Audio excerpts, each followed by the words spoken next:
Something happened in Washington tonight that no one fully understood in the moment. It wasn't loud. It wasn't chaotic. It wasn't one of those political spectacles that dominate headlines for 24 hours and then quietly disappear. Instead, it was something far more subtle and far more powerful.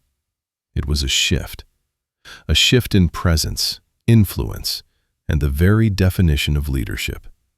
Because for the first time in years, a Canadian leader stepped into an international arena and didn't simply participate. He recalibrated the entire room without raising his voice. Mark Carney walked into the FIFA World Cup draw in Washington with the composure of someone who didn't need to demand attention, because attention naturally moved toward him. And standing across from him, representing the old playbook of dominance through chaos, was Donald Trump. Two figures, two different worlds, and one unexpected moment where Canada didn't look like the supportive neighbor. It looked like a rising center of gravity. What unfolded wasn't a confrontation. It wasn't a clash of egos. It was something quieter, deeper, and far more telling. And here at Northern Pulse, we break down why this moment shook observers, energized Canadians, and signaled a new era of power. One defined not by volume, but by stability. Washington is a city built on noise. It thrives on urgent breaking news, rapid movements, and political theater. But tonight unfolded differently. It began with a simple greeting between Mark Carney and the FIFA hosts. Nothing flashy, nothing explosive. Just a leader standing comfortably in an environment where many show up tense, defensive, or overly rehearsed. And yet, this calm introduction did something surprising. It commanded more attention than a dozen fiery speeches ever could. The interview moved with an ease that caught people off guard. Carney spoke about youth soccer, Canada's excitement, the significance of hosting, the mix of cultures that define the Canadian identity. He wasn't lecturing. He wasn't selling anything. He wasn't pushing an agenda. He was simply representing a country with clarity and warmth, and somehow, that itself became the headline. Because while everyone focused on the upcoming draw, something else was forming under the surface. Carney's demeanor wasn't just professional, it was grounded. It felt like the kind of leadership that didn't need to rely on theatrics. And in a world drowning in political performance, that felt almost radical. But the true shift didn't begin until another figure entered the frame. One who had built an entire political identity on dominating every room he walked into. And that's when people realized Washington was witnessing something unusual, something no one had prepared for. But the real transformation began when Carney and Trump found themselves within the same orbit. Power always reveals itself through contrast, and that contrast had never been clearer than it was tonight. On one side stood Donald Trump, a figure whose influence has always come from the force of his personality. His method has never been subtle. He overwhelms, he presses, he destabilizes. Markets shift when he speaks. Diplomats brace themselves when he enters. For years, world leaders adjusted their posture around him, hoping to avoid becoming the next target of his unpredictability. And on the other side stood Mark Carney, a former central banker who built his reputation on something Trump rarely uses: precision. Carney's style doesn't rely on shock. It relies on credibility. His influence isn't performative. It's cumulative. Where Trump aims to dominate the moment, Carney aims to shape the long arc of outcomes. Watching these two leadership styles hover near each other felt like watching old politics meet new politics. One representing disruption, the other representing durability. One built on noise, the other built on steadiness. Observers quickly realized something important. This wasn't going to be a contest of personality. It wasn't even going to be a debate. It was going to be a demonstration of which leadership model had more gravity in 2025. And tonight, that question quietly answered itself. But the moment that truly shifted the energy came when Trump attempted to command the room, and nothing happened. Donald Trump is accustomed to influencing the atmosphere the second he arrives. Historically, rooms shift when he enters. Advisors straighten up.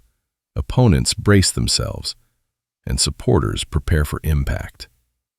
His presence comes with the expectation of reaction, but this room didn't react the way he was used to. Carney didn't flinch. He didn't stiffen his posture. He didn't try to outperform or outshine. He remained exactly as he was, calm, controlled, unbothered. That lack of reaction rewired the room in an instant. Trump brought pressure, but pressure only works when the other side absorbs it. Carney didn't absorb anything. He just existed with the quiet confidence of someone who doesn't need to compete to belong. And in that stillness, something powerful occurred. Trump's most reliable tool, intimidation, failed to activate. It was like watching a switch flip, but no light turn on. The atmosphere didn't tense. It didn't escalate. It stabilized. Carney's presence made the noise irrelevant. His calm wasn't passive. It was authoritative. And for a leader like Trump, who thrives on emotional turbulence, that was the most disarming force of all. Analysts later described the moment as a psychological collision, a brief but telling interaction that exposed how each leader's approach functions under real-world pressure. Trump relies on reaction. Carney eliminates reaction. And yet, the moment wasn't just about two men. It was about what this meant for Canada itself. For decades, Canada has been internationally respected, but often in a soft, supporting role. The world saw Canada as stable, diplomatic, reliable, cooperative.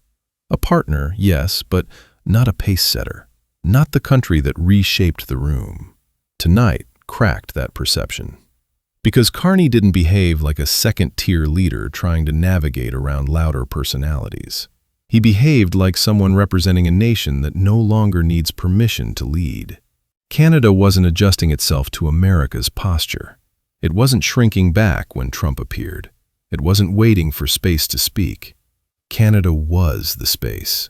Even subtle moments during the event, Carney's relaxed tone, the host's genuine respect, the global audience's warm reaction, carried the message that Canada wasn't the quiet sibling in the North. It was a steadying force in a fragmented world. Canadians watching from home felt something they hadn't felt in a long time. Not anxiety, not defensiveness, but pride. This wasn't a loud victory. It wasn't a political takedown. It was the kind of representation that made people think, yes, this is us. This is how we stand. Canada wasn't reacting to bigger powers anymore. It was becoming one. But the shift wasn't just emotional. It was strategic. And that became clear when the world compared the leadership styles unfolding before them. The modern world is exhausted. Exhausted by upheaval, crisis cycles, improvisational leadership, and reaction-based governance. Nations have learned, painfully, that unpredictability may sound strong, but it weakens long-term outcomes. Allies can't plan around chaos. Markets won't anchor to volatility. Diplomacy collapses when every conversation becomes a performance. This is where Carney's leadership style quietly eclipses Trump's. Carney represents the model that institutions trust: slow-burning credibility, consistency, durability, a foundation you can actually build on. When he speaks, markets stabilize rather than spike. When he negotiates, allies lean in rather than brace for turbulence. His approach doesn't ignite adrenaline, but it builds confidence in ways that last. Tonight, the world wasn't comparing personalities. It was comparing futures. Trump's model burned bright, but unstable flames burn fast. Carney's model compounds. It grows. It spreads. And in a world craving predictability, that is becoming the new global currency. This explains why analysts began whispering about a shift. Not a political victory, but a leadership transition. A sense that the era of volume-based power is fading, and a new era, defined by calm control, is beginning to take its place. And Trump felt that shift too. even if he didn't say it out loud. Some moments don't need dialogue to tell the full story. This was one of them. Trump's presence operates like a storm system. It draws energy, it disrupts, it forces reaction. But storms only matter when someone is vulnerable to them. Carney wasn't. His expression didn't change. His tone didn't tighten. He didn't lean in or lean back.